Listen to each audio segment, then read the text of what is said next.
policy is thought to be a catalyst that will make business easier for the smugglers.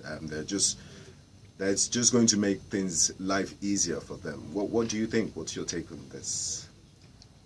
Well, it is the whole idea is to smoothen the process of trade across the sub-region. If you have a situation where you have a single currency, but for me, actually, for now, we should not be worrying about the issue of currency. We should worry more about removing current barriers to trade. The payment system could be an issue, but it's not the biggest problem for now. Because the whole idea of the monetary union and single currency is to further ease the payment system.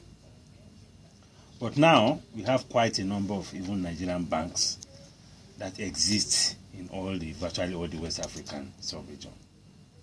Then we have the main regional bank, which is EcoBank, which is also facilitated. So the payment system has been eased significantly. What we need to worry about is to worry about the issue of competitiveness. Because if you are even producing within the sub-region and your cost of production is so high, the temptation to continue to trade outside the sub-region will still continue to be very high. So we continue to have this challenge of smuggling. It may not be smuggling between one sub-region to the other, but it could be smuggling from outside the sub-region, from Asia, from all sorts of places, to the sub-region. But if we get the economics and the whole process of economic integration right, would it get rid of smuggling within this West African? It may not get rid of it. And why is that? What will happen is that because if your cost of production remains very high, you have situations where you don't have power, your cost of transportation is so high. You have situations where the product is landing from Asia at about 1/3 the cost of your local production within the sub-region. That in itself could create an incentive for smuggling.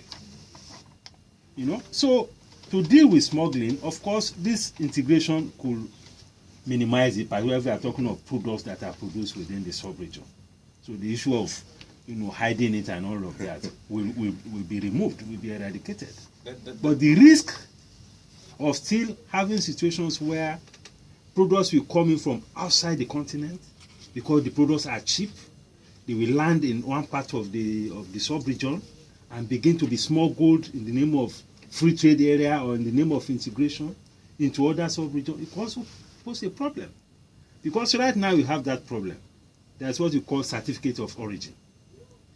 Under the free trade agreements, any goods produced within the sub-region, under the ETLS, that's trade liberalization scheme, you can trade freely within the sub-region. That has been ratified by the That has been ratified. That is already. But what is happening is that some unscrupulous guys, will import products from China and relabel it as if it is produced in one of the countries in the sub-region. Okay, let's look at that. Something you talked about, free trade areas, as a way of,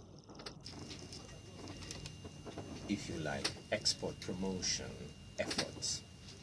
There have been a couple of free trade zones set up here and there, Calabar, Lagos, and all of that, to create incentives, export incentives for people within the member states of the sub-region. Now, with these export zones, do you foresee a possibility of perhaps moving towards meeting some of the critical needs for integration, market integration? No, there are different concepts. The free trade zones that we have are basically export processing zones. They are basically to encourage investors to use local resources to produce for exports. And there are incentives like import duty waiver, tax waiver, waivers. and all of that. And the whole idea is to see how it can impact on the domestic economy, because we expect that first maybe local input will come in, local labor will be engaged, foreign exchange will be earned, and so on and so forth. So it is more positive impact on domestic markets. Yes. Would